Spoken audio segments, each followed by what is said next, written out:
Hello everyone, welcome to अड्डा 24/7 school में राजेंद्र सांखला। बच्चों, इस सेशन में हम क्लास 11th के आरो भाग फर्स्ट पुस्तक के अध्याय संख्या 15 जिसके लेखक का नाम है भवानी प्रसाद मिश्र। और भवानी प्रसाद मिश्र जी ने बच्चों हमारी पाठ्य पुस्तक में एक कविता है जिसका नाम है घर की याद। जब लेखक 1942 के स्वतंत्रता आंदोलन में अपने भारत देश को आज़ाद कराने के लिए भाग लेते हैं, सक्रिय रूप से अपनी भागीदारी निभाते हैं, तो अंग्रेज सरकार ने अर्थात अंग्रेजों ने उन्हें जेल में डाल देते हैं। तो उस जेल में जब एक दिन बारिश होती है तो बारिश के दिनों में घर पर किस प्रकार से वो अपने भाइयों के साथ, माता पिता के साथ किस प्रकार से खेलते थे, किस प्रकार से अपने आपस में बातें करते थे, यह सब इसमें बताने की कोशिश उन्होंने हमारे सामने की है। तो बच्चों, इस सेशन में हम घर की याद कविता है उसका पार्ट 2 भाग 2 पढ़ेंगे। इसका मतलब हमने पार्ट 1 पहले पढ़ लिया है और जीवन परिचय और सारांश हमने पढ़ लिया है।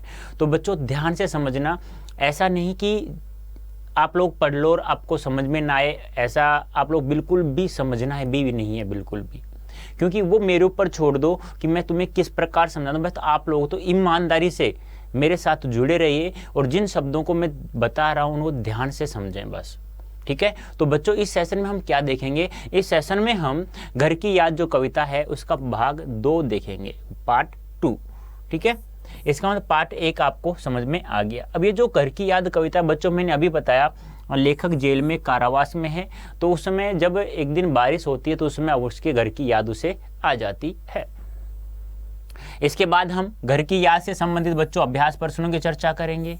जब आपको ये पार्ट, इसका पहला पार्ट और साथ में इनका जीवन परिचय और घर की याद कविता का सारांश जो पढ़ा, यदि आप लोगों को अच्छे समझ में आ गया बच्चों, तो फिर अभ्यास प्रश्न तो हमारी चुटकियों में हल हो जाएंगे। अब चुटकियों में हल कैसे होंगे? क्योंकि मैं एक शब्द का अर्थ 2 बार रिपीट करता हूँ, वो इसलिए कि याद आपको हो जाए। इसलिए तो मैंने कहा है ना कि आप समझने की कोशिश भी नहीं करोगे ना, बस आप ईमानदारी से मेरे साथ जुड़े रहोगे ना बच्चों, तो भी आपको बहुत अच्छे समझ में आ जाएगा। ऐसी मैं उम्मीद करता हूं आप लोगों से भी, अपने से भी कर लेता हूं। यह सब हमें कहाँ मिलेगा बच्चों पढ़ने के लिए? हमारी पाठ्य पुस्तक है आरो भाग 1। तो ध्यान देना बच्चों, कक्षा 11 की पुस्तक है आरो भाग 1 अध्याय संख्या 15 जिसके लेखक का नाम भवानी प्रसाद मिश्र। तो हम लोग क्या पढ़ेंगे बेटा? घर की याद पढ़ेंगे जिसके लेखक का नाम क्या है? भवानी प्रसाद मिश्र जी है। क्या नाम है बच्चों? आपसे पूछ लिया जाएगा बेटा कि घर की याद कविता किसने लिखी हमारी पाठ्य पुस्तक में जो सम्मिलित किया गया है, तो किन्होंने? भवानी प्रसाद मिश्र जी ने। अब हम घर की याद कविता है भवानी प्रसाद मिश्र जी द्वारा, जिन्हें कविता का गांधी भी कहा जाता, जिन्हें गांधी वाग में लिखा है, जिन्हें कविता और गांधी जी का एक पुल सेतु कहा जाता है, जोड़ने वाला। तो देख लेते हैं हम नेक्स्ट पद संख्या 13। इसका मतलब 1 से लेके 12 तक पद हमने इनके पढ़ लिए हैं। अब देखते हैं 13वां पद क्या है। पांचवा मैं हूं अभागा, जिसे सोने पर सुहागा, पिताजी कहते रहे प्यार में बहते रहे। कवि क्या कहता है कि मैं अपने पिताजी का 5वां अभागा पुत्र हूं, जो कहाँ बैठा हूं? जेल में बैठा हूं, जिसे सोने पे सुहागा। और मेरे पिताजी कहते थे कि ये मेरा बच्चा, मैंने जैसी लीक बताई, मैंने जैसी परंपरा बताई, जो मेरी इच्छा थी वही कार्य करता है, कभी मेरा कहते मुझे नीचा नहीं दिखाएगा, मुझे हमेशा ईमानदारी से या मुझे हमेशा गर्व से मेरा ऊंचा उठाते हुए रखेगा। पिताजी कहते रहे प्यार में बहते रहे, ऐसे पिताजी मेरे बारे में कहते रहे और मेरे ऊपर प्यार लौटाते रहे। क्या कहते हैं कवि? देखो, कवि कहते हैं कि मैं अपने पिताजी का 5वां पुत्र अभागा पुत्र हूँ, जिसे सोने पे सुहागा। और मैं अपने पिताजी को बहुत ही अच्छा लगता था, क्योंकि वो कहते थे कि इन मेरे 5 बेटे हैं, 5 में से यही मेरा बेटा ऐसा है जो जैसा मैं कह रहा हूँ वैसा करता है, हमेशा मेरा गर्व से सीना चौड़ा रहता है और गर्दन भी उठी हुई रहती है। पिताजी ऐसे कहते रहे, प्यार में बहते रहे, और पिताजी मेरे बारे में लोगों को ऐसा कहते रहे और मेरे ऊपर इसने लौटाते रहे, लोगों के द्वारा भी और स्वयं के द्वारा भी।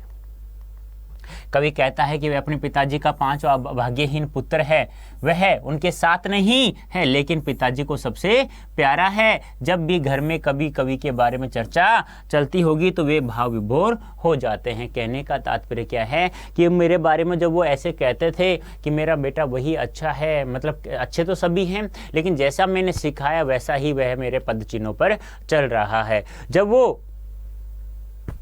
मेरे बारे में याद करते होंगे तो उनका मन भाव विभोर हो जाता होगा। 14 देख लिए। आज उनके शौन बेटे लगे होंगे हुने हेटे, क्योंकि मैं उन पर सुहागा बंदा बैठा हूं अभागा। अब कवि क्या कह रहा है कि हम 5 भाई थे जिनमें से आज उन्हें सोने जैसे बेटे जो घर पर हैं वो उन्हें बहुत ही अच्छे नहीं उन्हें अच्छे नहीं लग रहे थे। क्यों? क्योंकि उन्हें उनके सोने जैसे बेटे उन्हें अच्छे क्यों नहीं लग रहे थे? क्योंकि उन पास जो सबसे अच्छा पुत्र था उनकी नज़रों में वह क्या है? भाग्यहीन है, अभागा है और वह जेल में बैठा है, अर्थात उनकी आंखों के सामने नहीं है। कवि का कहने का तात्पर्य क्या है कि बारिश के दिन जब हम सभी भाई बहन एक साथ बैठते थे तो वो जैसे ही 260 दंड बैठक करके गीता पाठ करके मुकद्दर को मोठ मिला करके जब वो आते थे नीचे उतरते थे, बारिश के मौसम था तो सुबह सुबह वो ऐसा कार्य रोजाना करते थे। तो जब वो चारों पुत्रों को देखकर उसके सोने जैसे पुत्र थे वो आज उन्हें अच्छे नहीं लग रहे थे, क्योंकि उनके सबसे अच्छा पुत्र है उन पर सुहागा, यानी कि जो उनके पद चिन्हों पर चल रहा है, जैसी शिक्षा उन्होंने दी है उसी के पद चिन्हों पर जो चल रहा है वो मैं था और आज मैं अभागा हूँ और वो कहाँ बैठा हुआ है? जेल में, अर्थात मैं कहाँ बैठा हूँ? जेल में बैठा हुआ हूँ। कहने का तात्पर्य क्या है? आज उनके जो सोने जैसे बेटे हैं आज उन्हें अच्छे नहीं लग रहे हैं, क्योंकि मैं उनमें सबसे प्यारा लगता था और आज मैं कहाँ बैठा हूँ? अभागा हूँ, भाग्यहीन हूँ उनका पुत्र, तो मैं कहाँ बैठा हूँ? जेल में बैठा हूँ। कवि कह रहा है कि आज उन्हें, किन्हें? पिताजी को, अपने सोने जैसे बेटे तुच्छ लगे होंगे, क्योंकि उनका सबसे प्यारा बेटा उनसे दूर जेल में बैठा है, जो कैसा है? अभागा है, भाग्यहीन है। कहने का तात्पर्य क्या है दोस्तों? यहाँ पर कहने का तात्पर्य क्या है? जो कवि थे कि वो अपने पिताजी के पद चिन्हों पर चल रहे थे। पिताजी भी देश को आज़ाद कराने के लिए सामाजिक आंदोलनों में या जो भी आंदोलन होता देश के भले के लिए तो उसमें सक्रिय भागीदारी निभाते, ऐसा ही लेखक करते थे। 15 और माँ ने कहा होगा दुख कितना बहा होगा, आंख में किस लिए पानी, वह अच्छा है वहाँ अच्छा है भवानी। अब देखो, अब कहते हैं ना कि माँ अपने बच्चों से इतना प्रेम करती है, इतना प्रेम करती है, यदि वह दुखी भी होगा वहाँ पर अपने, यानी मेरे पिता यानी उनके पति को, यानी कि लेखक के पिता को जब माँ समझाने के लिए कहती है, क्या कहती है? कवि कह रहा है कि माँ अपने मेरे पिताजी से कहा होगा कि दुख कितना बहा होगा। जब उन्हें कहा होगा तो उन्हें, मेरी माँ को कितना दुख हुआ होगा कि अपने दिल के ऊपर पत्थर रख करके, अपने हृदय के ऊपर पत्थर रख करके पिताजी से कह रही है कि आंख में किस लिए पानी? अरे तुम्हारी आंख में पानी क्यों है? किस लिए है तुम्हारे आंख में पानी? बताओ तो मुझे कहीं। वहां अच्छा है भवानी, जो भवानी मेरा लाल है, मेरा बेटा है, वहां अच्छा है, तुम्हारी आंखों में पानी क्यों है? जब ऐसा माँ कह रही है तो सोचो अपने दिल पर कैसा पत्थर रख करके उसे कितना दुख हुआ होगा, इसमें किसी कल्पना की आवश्यकता नहीं है। जब एक माँ अपनी बेटी का कन्यादान करती है उस समय जैसा दुख हुआ होगा, ऐसा ही दुख यहाँ हो रहा है। क्यों? कि वहाँ माँ को बेटी हमेशा के लिए छोड़कर जा रही है। कहने का तात्पर्य क्या है? जब माँ बेटी का कन्यादान कर दे तो माँ का बेटी पर कोई हक नहीं होता है। दान का मतलब यही होता है, यदि मैं ये पेन किसी को दान में दे दूँ तो इस पर मेरा हक कभी भी नहीं रहेगा। वो बात अलग है कि एक सामाजिक रिश्ता बन जाता है, आते जाते रहती है बेटी घर पर अपने मायके, तो लेकिन यहाँ तो ऐसा भी नहीं है। बेटी वहाँ तो आते जाते रहती, वहाँ का दुख तो चलो ठीक है, लेकिन यहाँ का दुख देखो कि क्या कह रही है माँ मेरे पिताजी को समझाते हुए कह रही होगी तो उसे कितना दुख हो रहा होगा। कहती है पिताजी से कि तुम्हारी आंखों में पानी क्यों है, किस लिए है? वहाँ जो मेरा लाल है, मेरा बेटा है, मेरा दिल का टुकड़ा है, मेरा चांद का टुकड़ा है, वह वहाँ बहुत अच्छा है, तुम्हारी आंखों में आंसू नहीं आने चाहिए, तुम्हारी आंखों में आंसू नहीं आने चाहिए। आगे कहते हैं कि माँ ने पिताजी को समझाया होगा और उन्हें समझाते समय उसके मन में भी बहुत दुख बहा होगा। वे कहती होंगी कि भवानी जेल में बहुत अच्छा है, भवानी जेल में बहुत अच्छा है, तुम्हारे आंखों में पानी अच्छा नहीं लगता है, तुम्हें दुख बहा होगा। वे कहती होंगी भवानी जेल में अच्छा है, तुम्हारी आंखों में, तुम्हारी आंखों में, तुम्हारी आंखों में, तुम्हारी आंखों में पानी क्यों है। पानी मतलब आंसू क्यों आ रहे हैं, आंसू क्यों आ रहे हैं, ये आपको ध्यान में रखना है। कहने का तात्पर्य क्या, माँ मेरे पिताजी को समझाते हुए कह रही होगी, समझाते हुए समय उन्हें कितना दुख हुआ होगा। वो कह रही है कि तुम्हारी आंखों में पानी आंसू क्यों है, वहाँ मेरा लाल, मेरा भवानी है, वह बहुत अच्छा है। देखो, एक माँ अपने बेटे के जेल में होते हुए भी उस बेटे के पिता को अर्थात अपने पति को किस प्रकार से समझा रही है। ऐसी होती हैं माएँ जो देश के लिए अपने बेटे को बलिदान भी कर देना तो भी गर्व से अपना सीना चौड़ा करके ये चलती हैं। उन्हें कोई भी, वो कहती हैं कोई बात नहीं, एक बेटा मेरा शहीद हुआ है, अब और भी जितने मेरे बेटे हैं वो सभी भी शहीद होंगे मेरे देश को आज़ाद कराने के लिए। तो ऐसे आपको भारत देश में ऐसे बहुत सारी लोक कथाएं आपको सुनने को भी मिलती होंगी। लोक कथाएं क्या, हम कह सकते हैं कि भारत को स्वतंत्रता दिलाने के लिए बहुत सारे वीर सैनिकों ने अपने प्राणों की न्यौछावर कर दिए थे। ऐसा ही माँ अपने बेटे के बारे में अपने पति को कह रही है कि मेरा भवानी, मेरा लाल वहाँ बहुत अच्छा है, तुम्हारी आंखों में पानी नहीं होना चाहिए।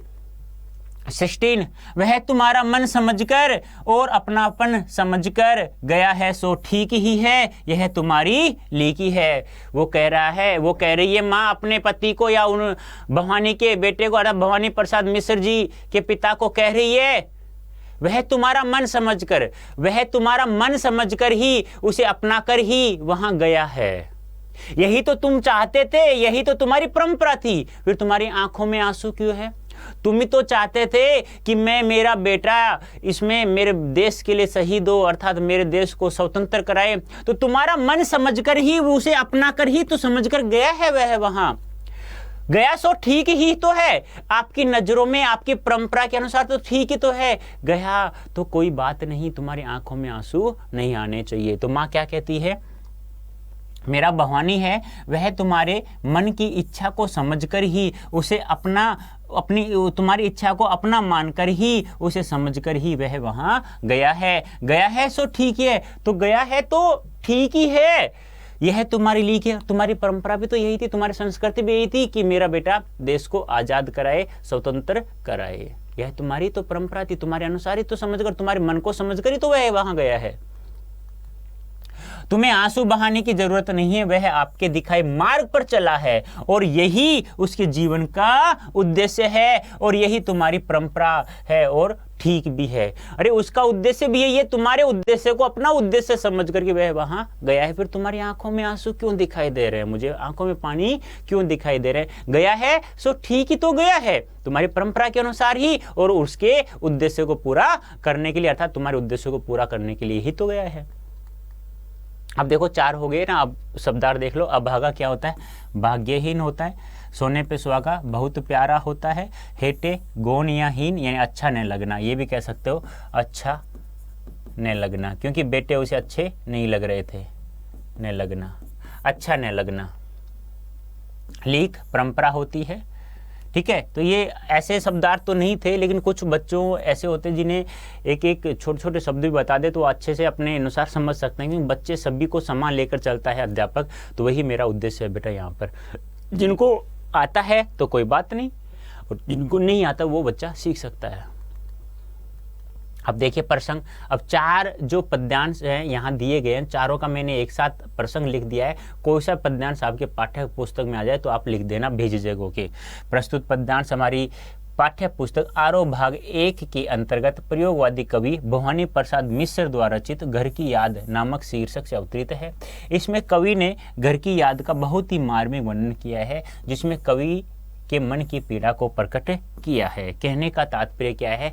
कवि अपने मन के, अपने दिल की इच्छा को प्रकट कर रहा है, एक व्यथा को प्रकट कर रहा है। जब वह जेल में होता है तो उसका घर जेल से बहुत दूर होता है, लेकिन फिर भी उसकी आंखों के सामने वह तैर रहा होता है और उसकी आंखों के सामने उसका घर दिखाई उसे दे रहा है। उसकी पीड़ा को यहाँ व्यक्त किया है, स्वयं की पीड़ा को व्यक्त किया है। विशेष खड़ी बोली हिंदी का प्रयोग हुआ है, वर्णों की आवर्ती का अनुप्रास अलंकार है और छंद मुक्त रचना है। सेम है, तीनों चारों पदों में आप लिख सकते हैं, कोई दिक्कत नहीं है। 17 देखिए, पाँव जो पीछे अठाता, कोख को मेरी ला जाता, इस तरह हो न कच्चे रो पड़ेंगे बच्चे। अब क्या कह रही है माँ अपने पति को या भवानी के पिता को समझाते हुए क्या कह रही है? पाँव जो पीछे हटाता, कोख को मेरी ला जाता। यदि वह आगे बढ़कर के पीछे वापस पैरों आ जाता तो वह मेरी कोख को नहीं ला जाता, मुझे शर्मिंदा नहीं करता, मेरी कोख को नहीं लाया था। मैंने उसे 9 महीने कोख में रखा है, तो मेरी इज्जत को रखने के लिए तो वह जब आगे पाँव बढ़ाई दिया है तो वह हमारे बारे में सोच करके ही तो पीछे वापस नहीं आया, वरना आ सकता था, वो नहीं आया है। इस तरह ओ न कचे, तुम ही इस तरह टूट जाओगे, रो पड़ेंगे और बच्चे। और ये जो बच्चे हैं यहाँ पे 4 और, ये भी तुम्हारे, जब तुम्हारा ही धीरज टूट चुका है, तुम्हारा ही मनोबल टूट चुका है, तो ये बच्चे तो रोएंगे। जब तुम ही रो पड़ोगे तो ये बच्चे भी रो पड़ेंगे। माँ क्या कह रही है? माँ कह रही है जब उसने देश को स्वतंत्र कराने के लिए अपना पांव आगे बढ़ाई दिया था, तो पीछे यदि वो वापस आता, युद्ध में जाने के बाद यदि वापस आता, तो क्या मेरे दूध को नहीं ला जाता? क्या मेरी कोख को नहीं ला जाता? मैंने उसे 9 महीना कोख में रखा है। मैं जानती हूँ मेरा भवानी कैसा है, वह मेरी मान मर्यादा को हमेशा सर पर रख करके ही पीछे नहीं हटा है। वह इसलिए आगे बढ़ा है कि मेरे माँ बाप मेरे ऊपर गर्व करें कि वो धरती माँ के लिए शहीद हो गया, और धरती माँ के लिए वह कहाँ गया है? जेल में गया है। इस तरह हो न कचे, तुम ही इस प्रकार से टूट जाओगे तो और जो बच्चे हैं वे भी रो पड़ेंगे। जब तुम ही रोओगे तो वो बच्चे भी, और बच्चे यहाँ हैं 4, वो भी रो पड़ेंगे। इन पंक्तियों के माध्यम से कवि कहते हैं कि माँ पिताजी को समझाती हुई कहती है कि यदि वह आगे बढ़कर पीठ दिखाकर वापस आता तो यह मेरे लिए लज्जा की बात होती। अतः तुम्हें अधिक कमजोर होने की जरूरत नहीं है। अगर तुम इस प्रकार रहोगे तो और सभी बच्चे रोने लगेंगे और वे कमजोर पड़ जाएंगे। यदि तुम ही कमजोर पड़ गए तो सीधी सी बात है, ये जो बच्चे हैं ये तो कमजोर पड़ेंगे ही। जब आप इतने समझदार हैं, आप ही कच्चे अपना धीरज छोड़ दोगे तो ये बच्चे तो रोएंगे, सीधी सी बात है। देखो माँ अपने कलेजे पर कैसा पत्थर रख करके अपने पति को समझा रही है, भवानी के पिता को समझा रही है। देखो एक माँ को ऐसा सलाम होता है। पिताजी ने कहा होगा, हाय कितना सहा होगा, कहाँ मैं रोता कहाँ हूँ, धीर मैं खोता कहाँ हूँ। अब पिताजी कह रहा है अपनी पत्नी से, यानी भवानी की माँ से, क्या कह रहा है? पिताजी ने कहा होगा। अब पिताजी माँ से कह रहा है, मेरी माँ से कह रहे हैं हाय कितना सहा होगा, और जब वो कह रहे हैं तो उन्होंने भी कितना दुख दर्द सहा होगा, उन्होंने भी अपने कलेजे पर पत्थर रखकर ही ऐसा कहा होगा। जब जैसे माँ ने पिताजी को समझाया है कलेजे पे पत्थर रख करके, ऐसे ही पिताजी भी समझा रहे हैं। उन्हें जब कहा होगा माँ से वो, तो कितना सहा होगा, कितना दर्द सहा होगा। कहाँ मैं रोता कहाँ हूँ? अरे माँ से अपनी पत्नी से कह रहा है, अरे पगली मैं कहाँ रो रहा हूँ, देख मेरी आंखों में कोई आंसू है क्या? दिखाई दे रहे मेरी आंखों में आंसू? नहीं है ना। तो धीर मैं खोता कहाँ हूँ? मैं अपना धैर्य नहीं खो रहा हूँ, मैं अपना धैर्य अर्थात धीरज नहीं खो रहा हूँ। मैं एक ऐसे पुत्र का बाप हूं जो अपना धीरज कभी नहीं खोऊंगा, अपने देश को आजाद करा कर रहूंगा। मेरा बेटा देश के लिए, देश को आजाद कराएगा और देश के लिए मर भी जाएगा, मिट भी जाएगा, शहीद भी हो जाएगा, तो भी मैं धीरज नहीं खोऊंगा। तो पिताजी अपनी पत्नी अर्थात भवानी की माँ से कह रहे हैं, कहा होगा जब कितना उन्हें दुख सहा होगा। लेखक कह रहा है कहाँ मैं रोता हूँ, देखो मैं कहाँ रो रहा हूँ, मेरी आंखों में आंसू है? नहीं है। धीर मैं खोता कहाँ हूँ? मैं धीरज नहीं खो सकता, ना मैं खो सकता हूँ, ना ही मैं खोऊंगा अपना धैर्य अर्थात धीरज नहीं खो सकता। भावार्थ देख लीजिए। आगे कवि कहते हैं कि माँ की बात सुनकर पिताजी ने अपनी सभी पीड़ा शांत करते हुए कहे होंगे कि मैं रो नहीं रहा हूँ, नहीं धीरज धैर्य खो रहा हूँ। अरे पगली, मैं देख कहाँ रो रहा हूँ, तुझे दिखता है मैं धैर्य, जब मैंने उसे अपनी शिक्षा दी है, मेरे उद्देश्य को उसने अपना उद्देश्य बनाकर ही तो जेल में गया है। 1942 का स्वतंत्रता आंदोलन में उसने सक्रिय रूप से भाग लिया। मैंने कहा जैसा है तो क्या है, तो मैं धीरज क्यों खोऊंगा, क्यों मैं रहूंगा। अब वो भी देखो अपने कलेजे पे कितना बड़ा पत्थर रख करके कह रहा है। 19 देखिए, हे सजीले हरे सावन, हे कि मेरे पुण्य पावन, तुम बरस लो वे न बरसें, पांचवें पुत्र को वे न तरसें। अब कवि सावन को, बारिश हो रही है, अब हठीले सजीले यानी हठीले सावन को संबोधित करते हुए कह रहे हैं क्या, हे सजीले हरे सावन, हे हठीले हे हरे भरे सावन, हे कि मेरे पुण्य पावन, तुम मेरी धरती पर बरसकर बहुत ही पुण्य कार्य कर रहे हो, मेरी धरती को तुम धन्य कर रहे हो बरसकर। तुम बरस लो वे न बरसे, तुम जितना चाहो उतना बरस लो, लेकिन मेरे माता पिता नहीं रोने चाहिए, नहीं बरसने चाहिए। वे पांचवें पुत्र को न तरसे, उन्होंने जाकर कहना वे अपने पांचवें पुत्र के लिए न तरसे, उन्हें कोई दुख नहीं होना चाहिए। अब कवि सावन को संबोधित करते हुए कह रहा है कि हे सजीले हरे भरे सावन, हे अठीले हरे भरे सावन, हे कि मेरे पुण्य पावन, हे सावन, तुम इस धरती पर बरस करके इस भारत भूमि को हरा भरा कर रहे हो, तुम बहुत ही अच्छा कर्म कर रहे हो, अच्छा कार्य कर रहे हो, तुम खूब बरस लो, लेकिन मेरे माता पिता नहीं बरसने चाहिए, मेरे माता पिता रोने नहीं चाहिए। वे पांचवें को न तरसे, और उन्हें कहना कि वे अपने पांचवें पुत्र के लिए दुख न करे, अर्थात दुख न सहें। ठीक है। अब कवि सावन को संबोधित करते हुए कहते हैं कि हे सजीले और हरियाले सावन, तुम अत्यंत पवित्र पुण्य हो, तुम चाहे जितना बरसते रहो, किंतु मेरे माता पिता की आंखों में आंसू न बरसे, वे अपने पांचवें बेटे की याद करके दुखी न हो। हे सावन, तुम चाहे जितना बरस लो, तुम बहुत ही पुण्य का कार्य कर रहे हो, लेकिन मेरे माता पिता नहीं रोने चाहिए, वो बरसने नहीं चाहिए, वो पांचवें पुत्र के लिए दुखी न हो, उन्हें अच्छे से जाकर समझाओ। मैं मजे में हूँ, सही हूँ, घर नहीं हूँ, बस यही है, किंतु यह बस बड़ा बस है, इसी बस में सब विरस है। विरस यानी वियोग। अब सावन को संबोधित करते हुए कह रहा है कि तू जा और वहां कहना कि वो पांचवें पुत्र के लिए तरसे। अब फिर कवि कह रहे हैं कि उन्हें कहना है सावन, उन्हें कहना मैं मजे में हूं और मैं यहाँ सही हूं, मैं खुश हूं, बस इतना ही है कि मैं घर पर नहीं हूं। मेरे माता पिता से कहना है सावन, बस मैं घर पर ही नहीं हूं, मैं यहाँ हूं और मजे में हूं, बहुत सही हूं, किंतु यह बस बड़ा बस है, लेकिन यही है ना जो बस है, यानी मैं घर पर नहीं हूं ना, बस यही बड़ा एक बस है, यानी यही एक धैर्य रखने की बहुत ही बड़ी बात है। इसी बस में सब विरस है और इसी सब में मैं अपने वियोग की सभी बातों को सहन कर रहा हूं। ए सावन, तो जाकर उन्हें कहना, उन्हें समझाना, उन्हें कोई भी दुख न होना चाहिए, पांचवें अपने पुत्र के लिए न तरसे, न उन्हें कोई दुख होना चाहिए। आगे कवि कहते हैं कि वह मजे में है, इसमें कोई संदेह शक नहीं है, इसमें सिर्फ इतना अंतर है कि मैं घर पर नहीं हूँ, इस वियोग से मेरा जीवन दुख में हो गया है, मैं अलगाव का नरक भोग रहा हूँ। यानी बस इतना ही बस है कि मैं घर पर नहीं हूँ, लेकिन यह जो बस है ना, यह बहुत ही बड़ा दुख है, यह बहुत ही बड़ा वियोग की बात है, यह वियोग तो मैं यहाँ सह रहा हूँ, इस बस में तो मैं बस हूँ, इस बस में ही तो मेरा दुख छिपा हुआ है। यानी कि हे सावन, घर पर जाकर मेरे माता पिता को सांत्वना तसल्ली देना कि मैं यहाँ हूँ, मजे में हूँ, सही हूँ, ठीक हूँ, बस यही थोड़ा सा दुख है मुझे कि मैं घर पर नहीं हूँ, और यही बस है, यही सबसे बड़ा बस है, अर्थात इसी बस के वियोग में मैं जी रहा हूँ, बहुत ज़्यादा मुझे दुख है।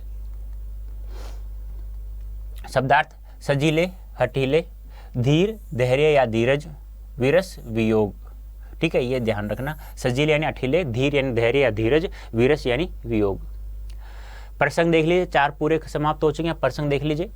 प्रस्तुत पद्यांश हमारे पाठ्य पुस्तक आरोह भाग 1 के अंतर्गत प्रयोगवादी कवि भवानी प्रसाद मिश्र द्वारा रचित घर की याद नामक शीर्षक से अवतरित है। इसमें कवि ने अपने घर की याद का बहुत ही मार्मिक वर्णन किया है, जिसमें कवि के मन की पीड़ा को प्रकट। देखो अधिकतरों का यही है, सेम है, पिछले वाले 4 का भी यही था समान, अब के भी 4 दोहों का अर्थात पदों का यही सेम प्रसंग है। बस ये ध्यान आपको, इसलिए मैंने लिखा है 4-4 का, कि आपके पास कोई सा भी पद्यांश आ जाए आपकी एग्जाम में, आप लोगों को प्रसंग के लिए कहीं देखना न पड़े इधर उधर। मैंने टोटल चीजें लिखने की कोशिश में की है। विशेष देख लीजिए, खड़ी बोली हिंदी का प्रयोग है, वर्णों की आवर्तीकरण अनुप्रास अलंकार है और छंद मुक्त रचना है। ये सेम बातें आएंगी किसी भी पद्यांश से, कोई भी पद्यांश आ जाए, कैसा भी पद्यांश क्यों न आए। अब कवि सावन से कह रहा है, किंतु उनसे यह न कहना, हे सावन उनसे यह बिल्कुल भी मत कहना, उन्हें देते धीर रहना और उन्हें कहना कि तुम अपना धैर्य रखो, अपने धीरज को न खोहो।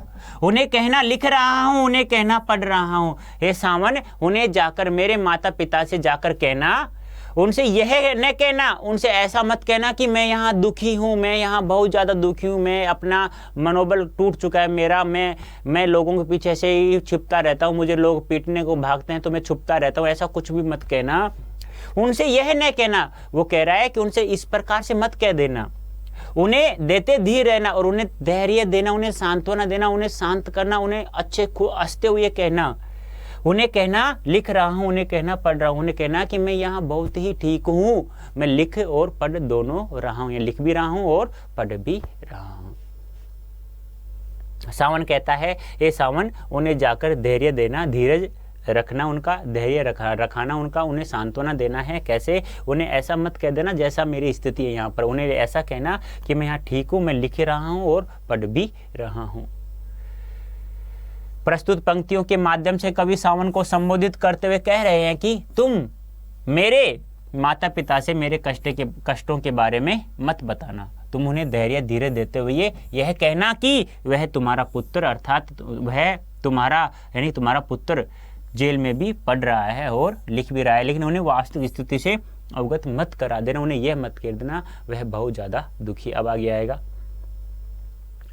काम करता हूं कहना, हे सावन तुम उन्हें कहना कि मैं यहाँ काम भी करता हूँ, नाम करता हूँ कहना और कहना कि मैं तुम्हारा नाम रोशन कर रहा हूँ, इस संसार में तुम्हारा नाम कर रहा हूँ और अपना भी नाम कर रहा हूँ। चाहते हैं लोग कहना और कहना कि तुम्हारे बेटे को यह पूरा संसार चाहता है, यह पूरी दुनिया चाहती है, मत करो कुछ शोक कहना। अरे जब तुम्हारे बेटे को ये दुनिया नाज कर रही है तो तुम्हें शोक करने की आवश्यकता कहाँ है, तुम्हें दुख करने की आवश्यकता कहाँ है, तुम्हें वह दुखी नहीं देखना चाहता। वो कहना जाकर, हे सावन जाकर कहना, काम करता हूं कहना, कहना कि तुम्हारा जो लाल है, तुम्हारा जो पुत्र है वहां काम करता रहता है, नाम करता हूं कहना और कहना कि वह आपका भी और अपना स्वयं का भी नाम कर रहा है। चाहते हैं लोग कहना और कहना, संसार के लगभग सभी लोग उसे चाहते हैं, मत करो कुछ शोक कहना और कहना कि उसके प्रति यानी अपने 5वें पुत्र के प्रति न तरसे, उनका कोई शोक मत करे, कोई दुख मत करो, वह है वहाँ बहुत ही अच्छा है, आपका और अपना स्वयं का नाम भी करा, संसार के लगभग सभी लोग उसे चाहते हैं।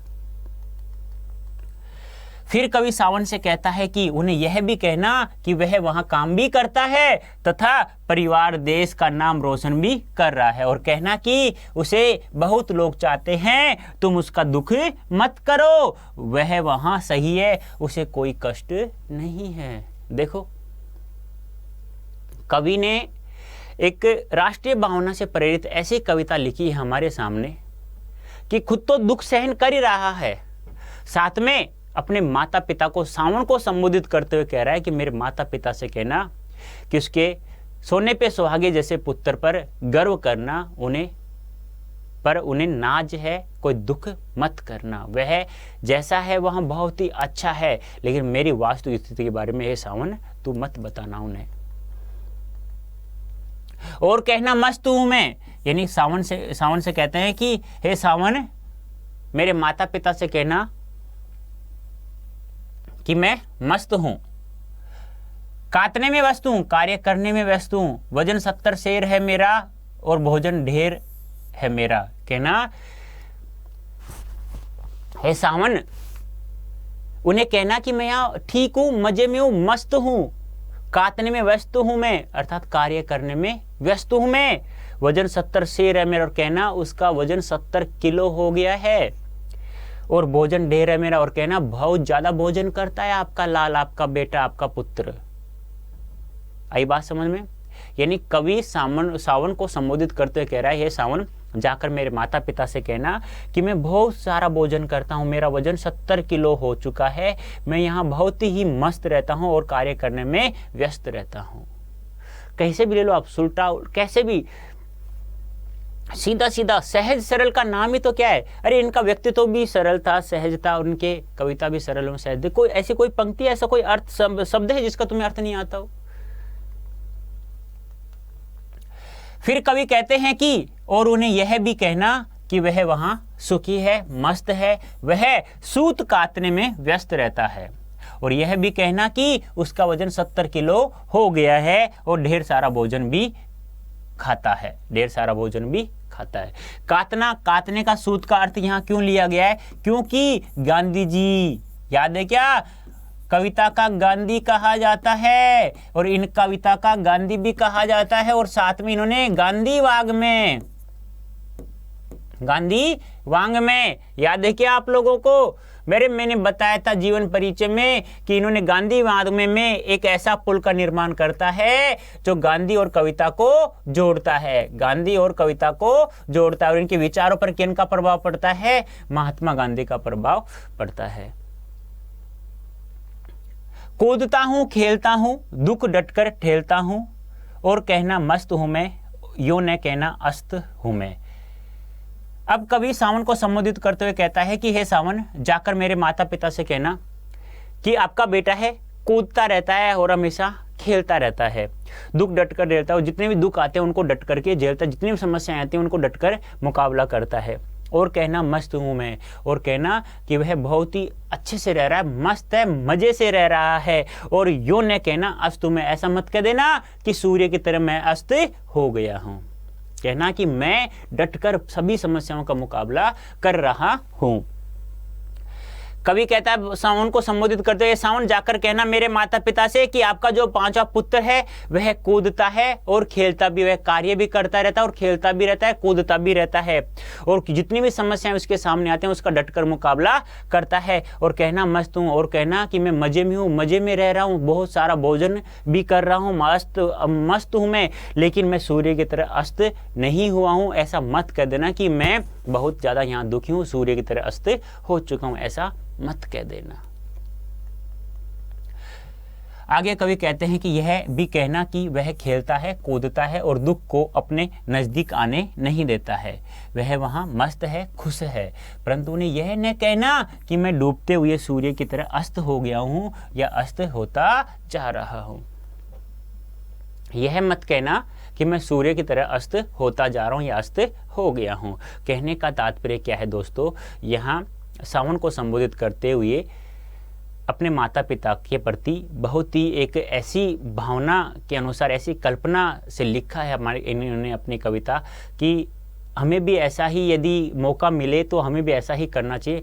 एक बात हमेशा ध्यान रखना, अपने माता पिता को कभी भी दुख मत देना बस, और वही कार्य यहाँ लेखक कर रहा है। अरे स्वयं को कितना भी दुख हो, स्वयं को कितना भी दुख हो, अपने माता पिता को दुखी मत करना। जब भी तो कहा गया है, कहने का तात्पर्य क्या है यहाँ पर? कहने का तात्पर्य क्या है? जिस प्रकार बच्चे को कोई समस्या होती है तो माता पिता उसे बताते नहीं है, माता पिता उसे बिल्कुल भी नहीं बताते हैं, ठीक है? तो आप भी ऐसा ही कार्य करना कुछ जिससे उन्हें कोई दिक्कत ना हो। कहने का तात्पर्य क्या है? कहने का तात्पर्य बच्चों यहाँ यही है, जिस प्रकार से माता पिता को कोई दुख होता है तो बच्चे के सामने प्रकट नहीं करते, ऐसा ही यहाँ लेखक कर रहा है। अब 4 का पद्यांश प्रसंग देख लीजिए।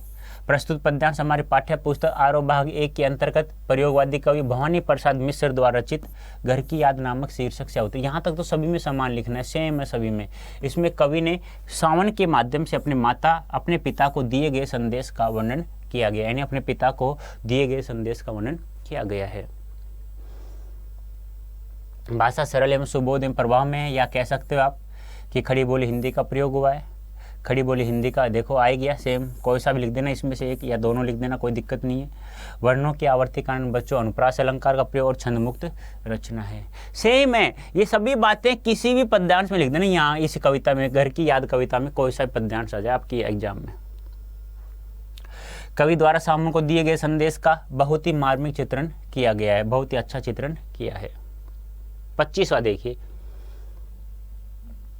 हाय रे ऐसा न कहना है कि जो वैसा न कहना, कहने देना जागता हूं आदमी से भागता हूं।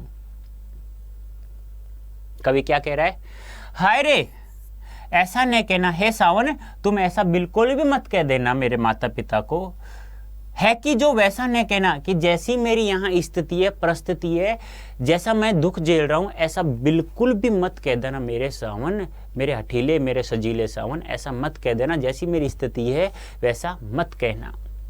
कहने देना जागता हूँ, ऐसा मत कहना कि मैं दिन रात जागता रहता हूँ आदमी से भागता हूँ, ऐसा मत कहना कि वह आदमी से भागता है, उसे आदमियों से डर लगने लग गया, वह आदमियों से भयभीत हो गया, वह पीठ दिखाकर भाग जाता है, किसी से मुकाबला नहीं करता है, ऐसा मत कह देना।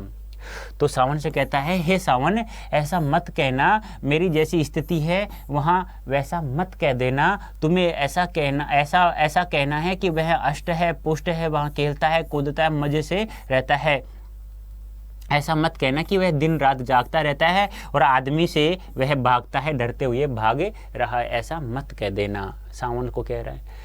प्रस्तुत पंक्तियों के माध्यम से कवि सावन को सावधान करते हुए कह रहे हैं कि मेरे माता पिता को मेरी सच्चाई न बताना, अर्थात मैं जैसा हूं वैसा मत बताना। उन्हें यह न बताना कि मैं देर रात तक जागता रहता हूँ, आदमी से दूर भागता रहता हूँ, ऐसा बिल्कुल भी मेरी वास्तविक स्थिति के बारे में मत बताना। उन्हें बहुत अच्छे से कहना कि उन्हें कोई शक भी नहीं होना चाहिए, हंसते हुए कहना। कहने देना मौन हूं मैं, खुद ने समझू कौन हूं मैं, देखना कुछ बकने देना, उन्हें कोई शक नहीं होना। अब कह रहा है उन्हें ये मत कह देना कि मैं शांत हूँ, बिल्कुल शांत हो चुका है आपका बेटा, ऐसा मत कह देना कि वह किसी को बोलता भी नहीं है, गूंगा हो चुका है, बिल्कुल मौन हो चुका है, शांत हो चुका है, खुद ने समझू कौन हूँ मैं, ऐसा मत कह देना कि वह स्वयं को भी भूल गया कि वह कौन है, ऐसा मत कहना। देखना कुछ बक न देना, हे सावन सोच समझ कर कहना, कुछ बक मत देना, उन्हें कोई शक न हो रहा, ऐसे कहना कि उन्हें कोई शक नहीं होना चाहिए। सावन से कह रहा है कि ये सावन है, उन्हें ये मत कह देना कि मैं शांत हो गया हूं, मैं सूर्य की तरह अस्त हो चुका हूं, ऐसा मत कह देना। उन्हें यह मत कहना कि मैं खुद को भी भूल गया हूं। देखना सोच समझकर कहना, कुछ बक मत देना ऐसा वैसा, उन्हें कोई शक न देना, मतलब ऐसे कहना हंसते हुए कि उन्हें कोई शक न हो। उन्हें कहना कि मैं यहाँ खुश हूँ, बहुत ही अच्छे से हूँ, 70 किलो तो मेरा वजन हो गया, ढेर सारा मैं भोजन भी करता हूँ, पढ़ता भी हूँ, लिखता हूँ भी, ऐसा कहना। और ऐसे कहना हंसते हुए कि उन्हें कोई शक न हो तेरी बातों से। हे सजीले अठीले सावन मैं चुपचाप रहता हूँ, और यह भी मत बताना कि मैं चिंता में डूबकर स्वयं को भूल जाता हूँ या भूल गया हूँ।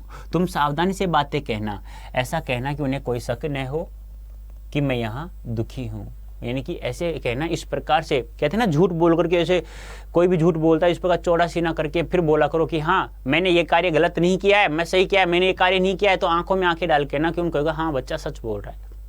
आप ये झूठ मत सीख जाना बच्चों, आपको सदा सत्य बोलना है। अंतिम पद्यांश है भवानी प्रसाद मिश्र का 27वां। हे सजीले हरे सावन, हे कि मेरे मरे पुण्य पावन, तुम बरस लो वे न बरसे, पांचवे को वे न तरसे। क्या कह रहा है कवि? हे हटीले सजीले हरे भरे मेरे सावन, तुम बहुत ज़्यादा पुण्य हो, बहुत पुण्य हो, तुम मेरी धरती माँ को बहुत ज़्यादा बरसात देकर उन्हें अन्न से बहुत हरा भरा कर रहे हो, तुम बहुत ही पवित्र कार्य कर रहे हो। तुम चाहो जितना बरस लो, लेकिन मेरे माता पिता की आंखों में एक आंसू नहीं आने चाहिए, वो एक आंसू भी यानी बरसना नहीं चाहिए आपकी तरह। तो उन्हें कहना कि वो पांचवें पुत्र के लिए न तरसे, अर्थात उन्हें कहना कि वो खुश है, सुखी है, वो पांचवें पुत्र के लिए बिल्कुल भी न तरसे। आ चुका है ऐसा ही पद्यांश, पहला एक और भी आ चुका है। प्रसंग देखिए इसका। प्रस्तुत पद्यांश हमारे पाठ्य पुस्तक आरोह भाग 1 के अंतर्गत प्रयोगवादी कवि भवानी प्रसाद मिश्र द्वारा रचित कविता घर की याद नामक शीर्षक से अवतरित है या उद्धृत है। इसमें कवि ने सावन के माध्यम से जेल में हो रहे अत्याचार का वर्णन किया गया है। फिर कवि कहते हैं कि हे हरियाली भरे सावन, तुम पुण्य कार्य में मस्त हो, तुम स्वयं बरसकर धरती को प्रसन्न करो, अर्थात तुम खूब बरसो, परंतु मेरे माता पिता की आंखों में आंसू न बहने देना, उन्हें मेरी याद न आने देना, अर्थात उन्हें उनके 5वें पुत्र की याद न आने देना। तुम इस प्रकार से कहना, हंसते हुए कहना कि उन्हें कोई शक न हो, बिल्कुल भी शक नहीं होना चाहिए। देखो कवि की कितनी अच्छी भावनाएं कल्पनाओं द्वारा, इसीलिए तो इन्हें कविता का गांधी कहा जाता है। भाषा सरल एवं सहज एवं प्रवाह में है। खड़ी बोली हिंदी का प्रयोग हुआ है। वर्णों की आवर्ती कारण अनुप्रास अलंकार है और छंद मुक्त रचना है। और कवि द्वारा सावन के माध्यम से जेल में हो रहे अत्याचार का बहुत ही मार्मिक चित्रण हुआ। ये पूरी जो कहते हैं ना, इसका जो शीर्ष, इसका जो प्रसंग था, इसका जो विशेष है, ये पूरी कविता का एक निचोड़ आ गया है। ये पूरी कविता का निचोड़ है, ये ध्यान रखने विशेष, और इसका यह भी जो प्रसंग था वो, ठीक है। तो ये हमारी कविता घर की याद समाप्त होती है बच्चों। उम्मीद करता हूँ आप लोग बहुत अच्छे से समझ में आ गया होगा, ठीक है। ऐसे ही हमारे सेशन के साथ जुड़े रहिएगा। धन्यवाद, थैंक यू सो मच।